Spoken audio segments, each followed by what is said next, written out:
ИЗНР Арлых Аргастар, Пазананджелар. Здравствуйте, дорогие товарищи, друзья. В прошлом сюжете мы коснулись немножечко темы, связанной с происхождением кыргызов. Речь идет о кыргызах енисейских. И сегодня я, Еремин Леонид Валентинович и Станислав Антонович Угдыжеков попробуют опытным путем установить, собственно, было ли государство кыргызов, если было, то где оно находилось.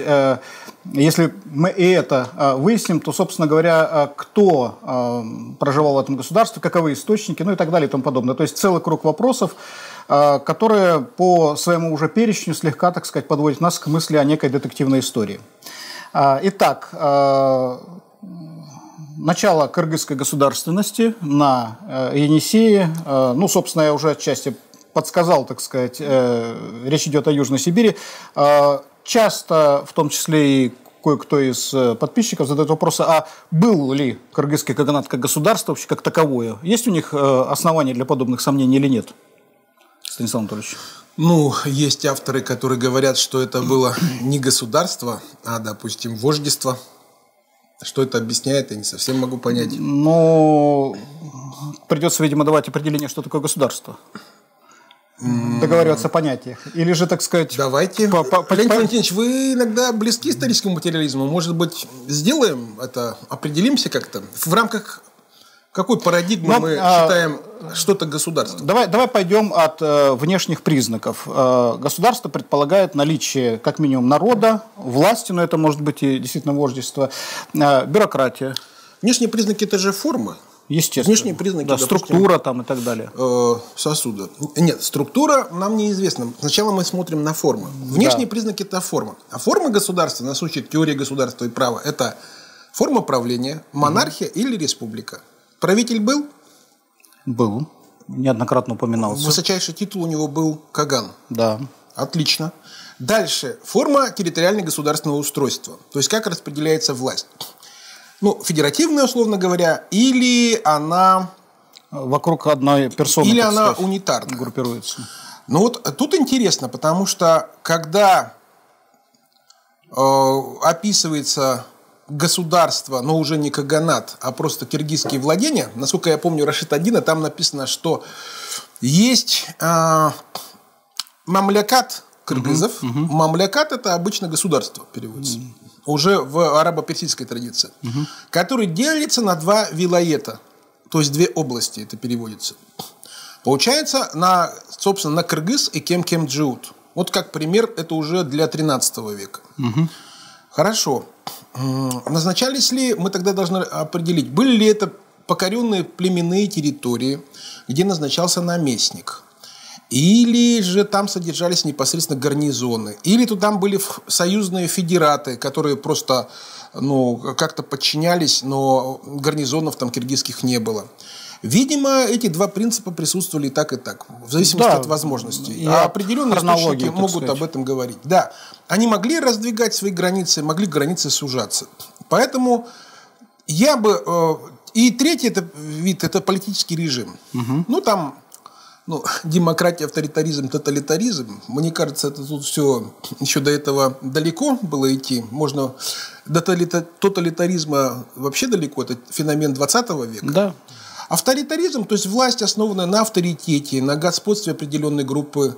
Наверное, это была не демократия. Нет, конечно же. Наверное, это была какая-то структура, основанная на военной силе, то есть типично государственном признаке. Дальше.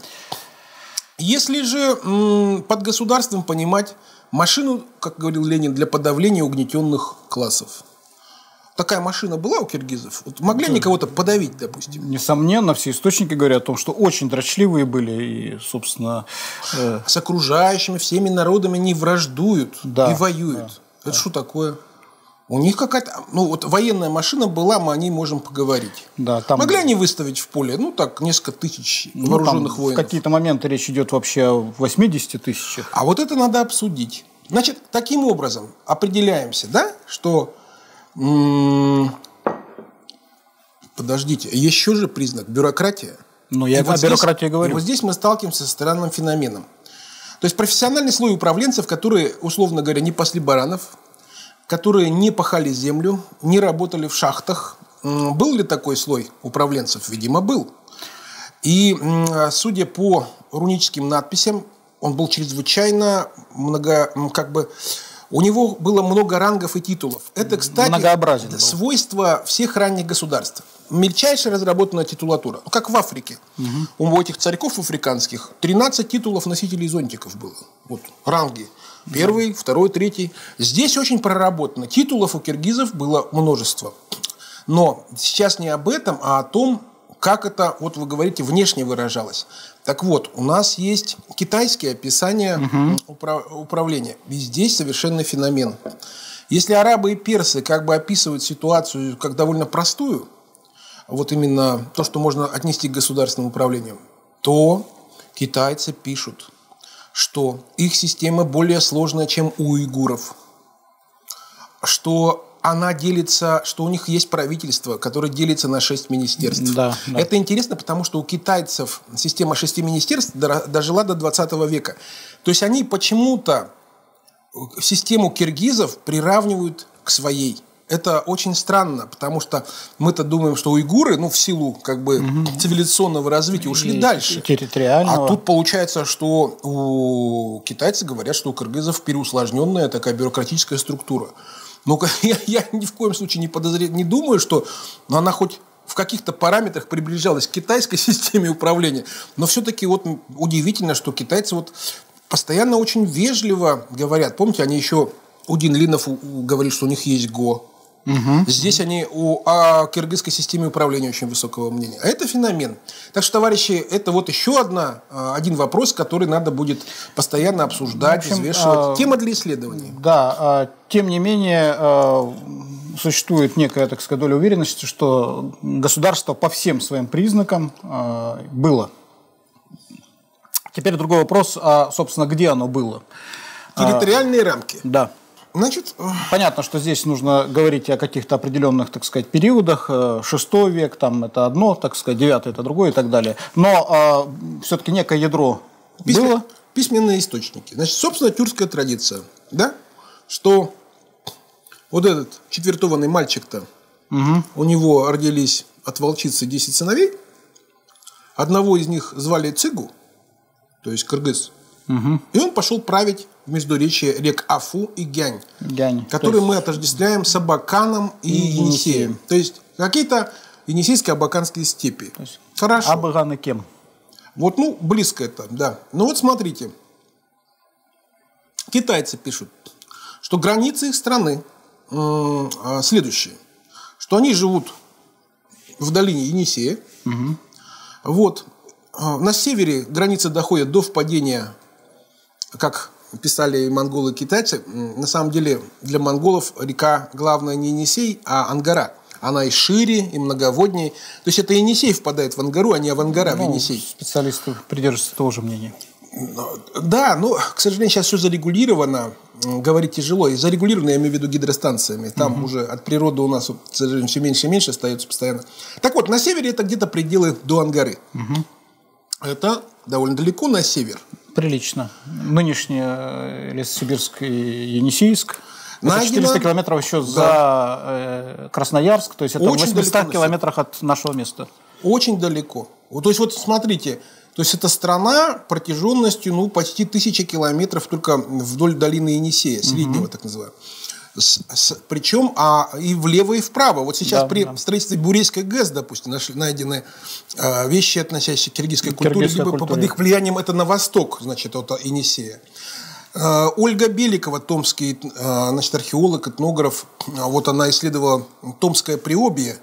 Как далеко, оказывается, вплоть до Тигульдета, до впадения в Чулым, приближаясь к впадению Чулыма в Обь, то есть уже глубоко в Западную Сибирь, по долине Чулыма, киргизская культура распространялась вплоть до XII века. Причем там удивительно, какие формы она приобретала на севере. Но все-таки они там проживали. Значит, на юге обычно очерчивается горами Кюгмен. Под Кюгменом большинство исследователей понимает Саяны. Саяны, да. Значит, от эти котловины Минусинская, Назаровская, и так далее, Ужурская, Назаровская, да? Вот она очень далеко на север. Значит, эти же, и вот это как бы вот основа такая. Ядро, которое определяет и сущность, и характер, по сути, кыргызского государства. Это в культурном смысле и тяготение, и учет форм северных. Потому что действительно по Енисею, так сказать, очень плотно работали. И в то же время это использование природных ресурсов вот этого язычка, по сути, Великой Евразийской степи, то есть чисто степных культур у нас в пределах котловин. У них был степной комплекс очень хорошего представления. Да, вот, смотрите. Потом границы стали раздвигаться все-таки после 840 года, после падения уйгуров. Это киргизы появляются в Туве. Заходят в Монголию, с боями продвигаются до Амура. Китайцы описывают ситуацию, что они дошли до Бешбалыка. Что это означает? Просто подчинили, допустим, либо как-то разместились. Либо закрепились. И уверенно они начинают проживать, граничить с кимаками по реке Иртыш. То есть они как-то Кемеровскую, вот эту вот нынешнюю Кемеровскую область, да, котловину тоже, и Северный Алтай они перенимают, включая вплоть до Южного, где контактируют уже с племенами кимаков. Да, да? Вплоть до Тарима чуть ли. И, значит, даже начинают на них постепенно с ними смешиваться. Вот. Ну и, наконец, удивительное открытие, там, наверное, последних 30 лет, это находки вещей киргизов, то есть аскизской культуры далеко на западе, в Древней Руси. На Суре, по-моему, да? Это в Древней Нет, в Древней Руси много выявлено, а вот, да, действительно, Золотаревское городище в Пермской области нам дает факт того, что они там долго проживали, и причем местные ремесленники начинают переходить на производство подобных аскизским вещам. Да, да. Вот. И, по-моему, одна из них чуть ли не герб, да? Это... вот этот так называемый идол, да, Золотаревского городища, он стал гербом Пермского района, да, там такая смеющаяся голова, вот это еще тарефтика такая хунского вида. Ну, понятно. То есть границы такие. До 840 года практически это только нынешняя Хакасия, южные районы Красноярского края, и на север, вплоть до значит, Томской области, Иркутской области. Вот на севере они распространялись довольно широко. И есть даже описание, у нас есть запись киргизского фольклора, как ни странно, это уже в монгольское время. Они говорят, что один киргиз сел на лодку и поплыл далеко на севере. Он поплыл так далеко, что там не было ни дня, ни ночи. То есть он уплыл какие-то северные широты. В сторону Туруханска. Да, потом вылез, говорит, а там открывается бесконечная степь без деревьев. То есть он притундренные районы какие-то достиг. И вдруг он, говорит, появляется 3 огромных всадника, ну, они как-то величиной с дерева, у них собаки как быки размерами. Он напугался, этот киргиз, и залез на дерево. И, говорит, на него посмотрел один, говорит, этот гигант, крайне удивился, подскакал к нему, говорит, осторожно снял с дерева, чтобы его не съели собаки, посадил к себе так на седло, увез в свое, говорит, стойбище, там, говорит, все его окружили, давай кормить, что такой маленький-то. А потом, говорит, ну как вот это, пожалели его, привезли обратно, в лодочку посадили и отправили домой. И вот, говорит, тут рассказывают киргизы о таких вещах. Мир предков. Да, то ли мир предков, то ли что-то, какие-то сношения все-таки с Дальним Севером было. Так участие народов Севера в фольклоре сохранились описания коров, там, коней и прочее. Ну, они южане, да, явно. Поэтому контакты, конечно, были. Да. Если более-менее понятно, что территория кыргызского каганата пульсировала, но все-таки некое ядро было, и оно не менялось вне зависимости от периодов. Кто входил в состав этого каганата? Мы говорим кыргызы, ну, собственно, это же не моноэтничный был, так сказать, народ. Более того, во многих источниках частенько их называют малочисленными, и называя еще, по-моему, какие-то там другие народы. Вот. Да, конечно. Ну, как любое, если мы говорим о государстве, то любое, наверное, такое образование, оно многоэтничное всегда. Вот. Ну, а у нас есть представление, что были кыргызы. Они господствовали, видимо, ну, их хозяйственно-культурный тип преобладал кочевание в степях.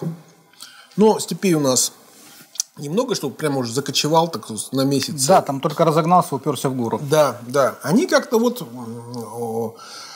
Китайцы говорят, что экономическая мощь киргизов, их достаток, заключается в их повозках почему-то. Потом перечисляются овцах, быках и лошадях. Угу. Ну, они в Китае, они, допустим, продавали лошадей.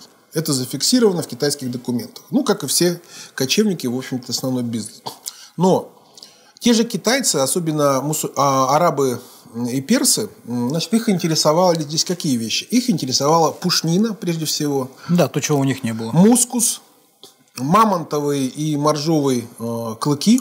Но что с легкостью давали народу севера как раз. Да, поэтому, значит, кто у нас здесь участвовал в экономическом обмене?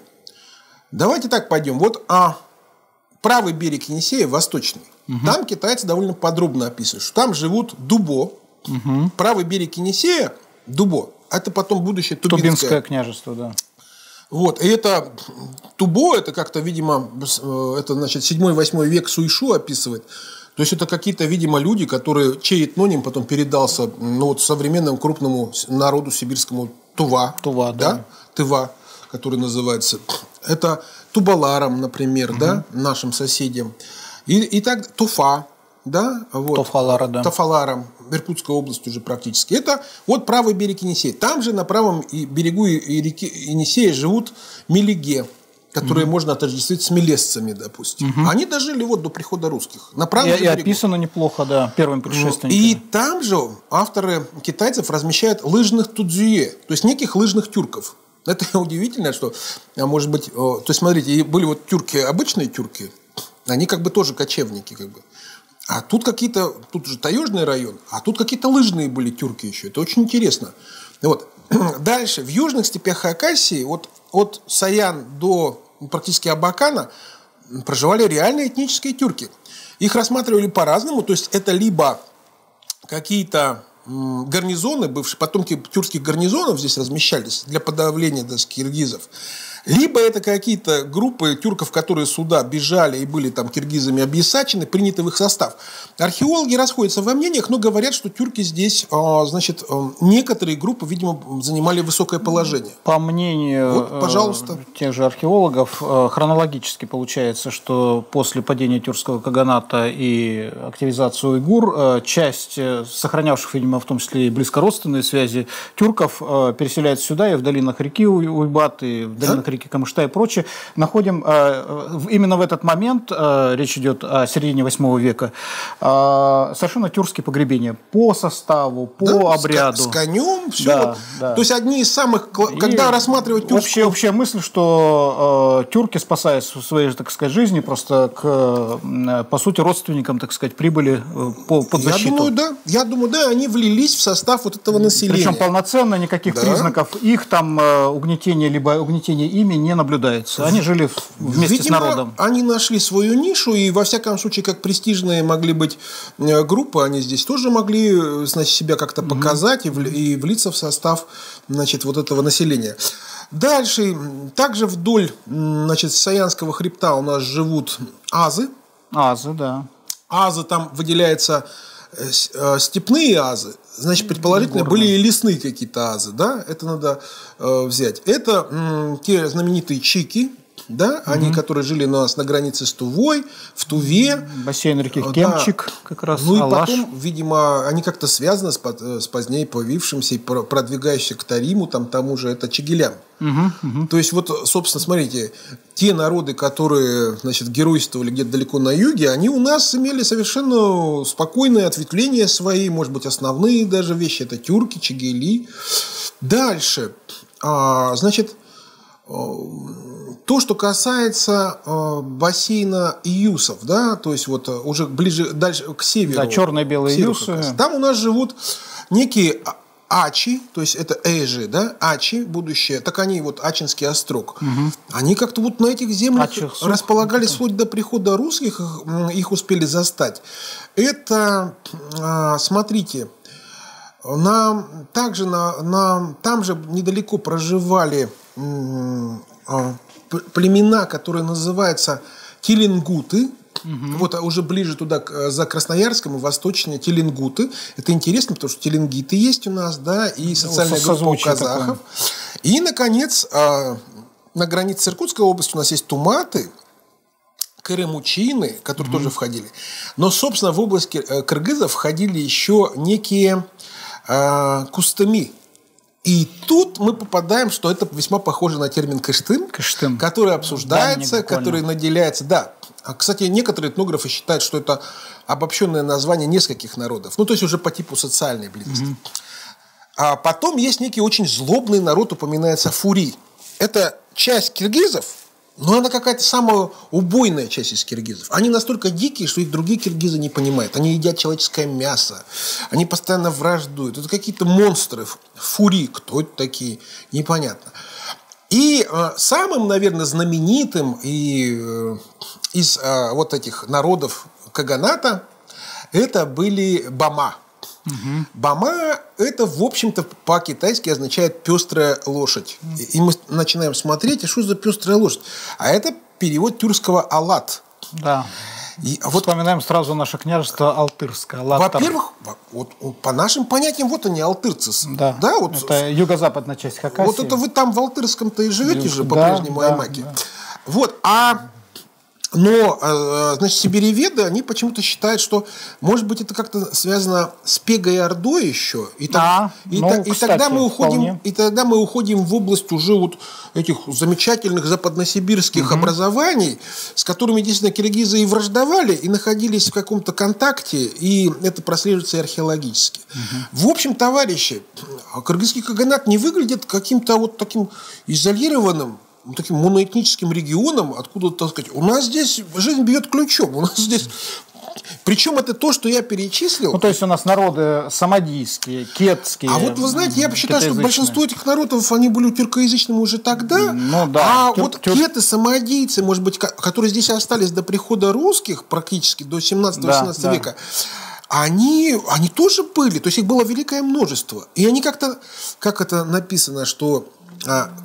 Кыргызы, говорит, вот там вокруг них, говорит, очень много, говорит, людей, которые ездят на лыжах, живут в горах. Киргизы, говорит, их ловят постоянно и используют в работе. А я думаю, как это? То есть, наверное, Данию облагает? Потому что там есть описание такое, что вот взять этих фури или других таежников, они, говорят, такие дикие невозможно. Говорит, киргизы ловят, а они, говорит, садятся вот так вот, скручиваются. И, говорит, ни на что не реагируют, и ничего не хотят. И при первой же возможности бегут, говорит, в тайгу к своим, говорит, этим. Ну, действительно, таежник, а что его лишний раз? Его невозможно ни в рабство обратить, ничего. Да, только... С ним можно взаимно договориться, это же было всегда. И вот эта ситуация такого экологического, что ли, хозяйственного договора, конечно, она фиксируется очень рано, еще с эпохи, как минимум, ранней бронзы. Очень рано, да. И сохраняется практически вплоть до прихода русского населения, да и с русскими сохраняется, когда каждый выполняет свои, так сказать, задачи, свои функции, и от него требуют ровно того, на что он способен. Таежные охотники, пушнина, горнодобытчики, значит, крицы, все эти руда и прочее, да. Степняки, значит, скот, шкуры там, да, и так далее и тому подобное. То есть очень четко. Они, ну и степнякам что еще принадлежит? Они как-то организовывали импорт-экспорт, да? То есть что-то престижные товары из Китая, из Средней Азии привозились сюда. И, ну, представьте, как таежнику хорошо, если он получит, допустим, шелковый халат. Или он даст в приданное дочери что-то приличную вещь. Фактически разрушение вот этой очень хрупкой, но, на удивление, устойчивой к тысячелетиям конструкции произошло только в 20 веке, когда разом население огромного края попытались сделать земледельцами. То есть посадили на место, распахали там то, что мы позже назвали целиной. Имеешь в виду в 20 веке, да. Вот это, ну, Леонид Валентинович имеет в виду модернизацию, товарищи, перехода от традиционного общества. Да, Леонид Валентинович всегда вот грустит о традициях. Ну да. А может быть, мы постмодернизационно все вернемся еще обратно. Ну, обязательно, как только электричество кончится. Да, и человеческое мясо снова начнем как-то употреблять в пищу. Надеюсь, что... Вот это мы немножко поговорили об этническом составе. Да. У нас осталось, по сути, два пункта, с моей точки зрения. Может быть, их больше, конечно же. Это хронологический исток. Почему мы позволяем себе утверждать, что в VI веке возникает государственность? На основании каких источников? То есть, кто нам это подсказал? Почему не 7-й, почему не 5-й? Я не знаю, кстати говоря. А как ты не знаешь? Ты знаешь. Я не знаю, почему 6-й. Я не знаю. Вы, наверное, об археологических каких-то своих... Никаких. Это совершенно банальные надписи. Частенько упоминаем, кстати, нашими... Да в 6 веке у нас никаких надписей не было. Нет, я имею в виду, значит, надпись в честь Культигина. Помнишь, когда они описывают ранее там, этапы становления государства тюрков, и описывает, что на... совершенно святые, хорошо, так сказать, прожившие первые каганы тюркского каганата, рано или поздно там, достойно покинули, так сказать, этот мир. И, по-моему, на похороны первого из каганов, Бумы Каган, да, по-моему? Да. Вот, прибыли народы, которые, собственно говоря, находились в зависимости от тюрков, и перечисляются практически все те народы, у которых была государственность. Но они действительно находились в зависимости, в том числе и кыргызы упоминаются. Это 534 год, если мне память не изменит. Ой, то есть 550 какой? Вот все-таки ты специалист в этой области, а не я. Слушайте, надо... Он с 534 по 552, кажется. Это описание похорон Бумына у нас есть? Ну, в надписи Культигина есть, почему нет? Надо вот, и там кыргызы упоминаются как совершенно полноценный народ, обладающий государственностью. На похороны Культигина они пришли. Вот нет, ну это понятно. Бумына. Это спустя много времени. Я понял, о чем вы. То есть, ну вы знаете... Упоминается, что кыргызы входят, что у них есть эльтебер определенных народов. То есть у них эльтебер, кстати, интересный титул, буквально означает «пинающий народ». Ходит и это... Ну, понятно, бригадир. А вы, наверное, работали на производстве? Нет, я служил в армии в стройбате. Вы в элитарных войсках. Это, и, возможно, были проявления неуставных отношений? Нет никаких. Все в рамках поведения эльтеберского чисто. Вот, да. Значит, здесь сидел эльтебер и немножко попинывал, видимо, кыргызов. Это было где-то вот в 5-6 веке. То есть, кыргызы прошли вот какой путь?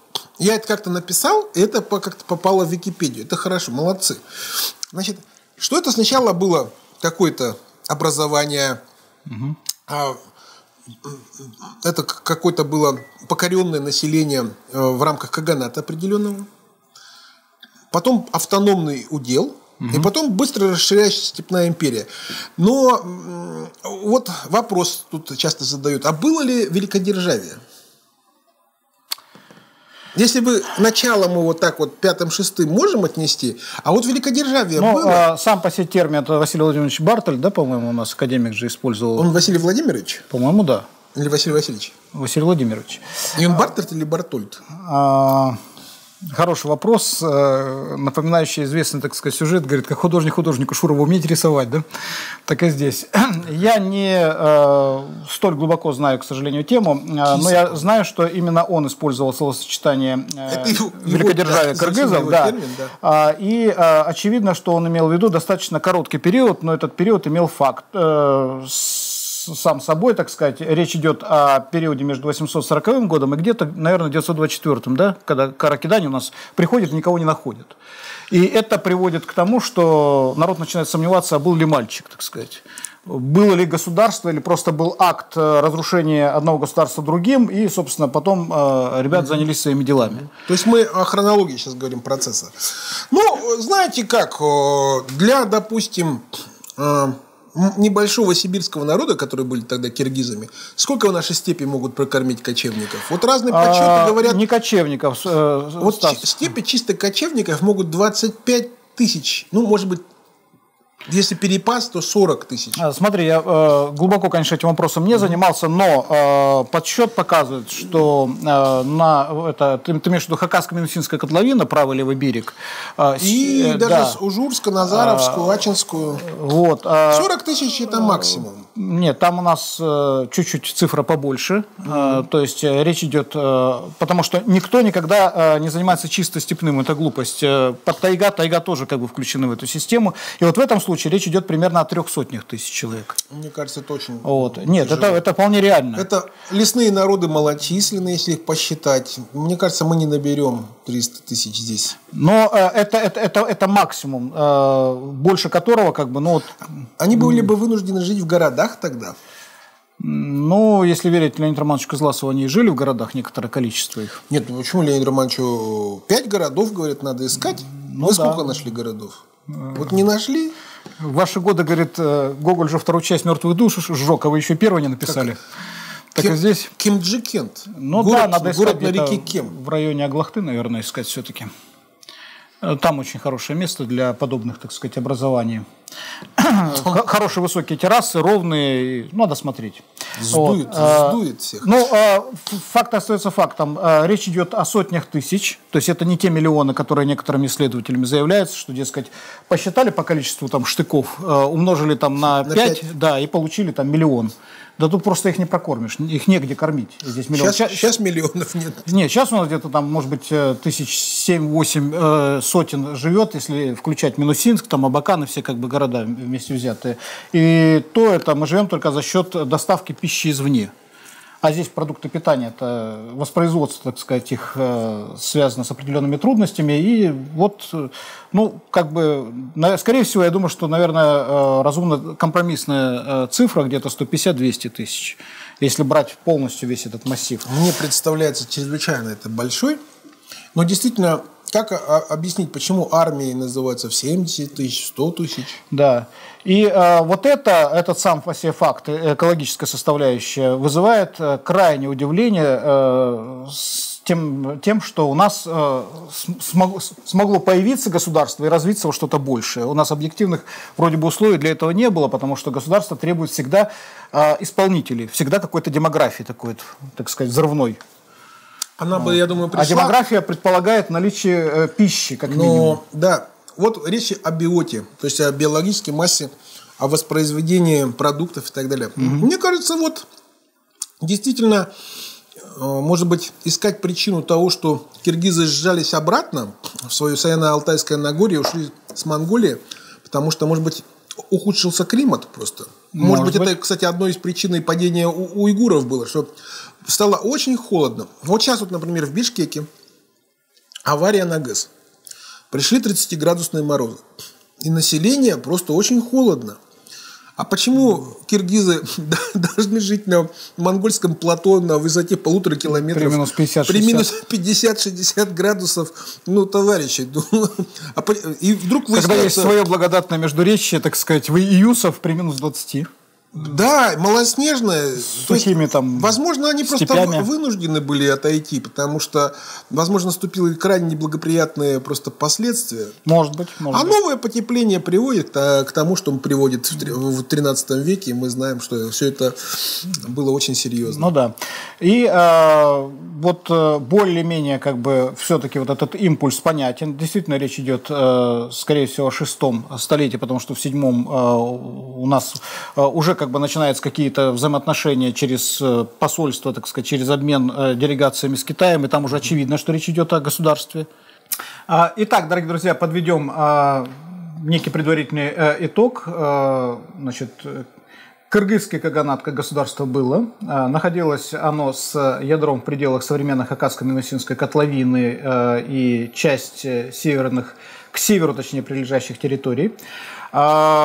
Кыргызский каганат был много, по сути, национальным государством. Проживали здесь предки современных самодийских, кетских народов, тюркоязычных народов, некоторых народов, наверное, значит, монголоязычных. Монголоязычных, да, конечно. Вот.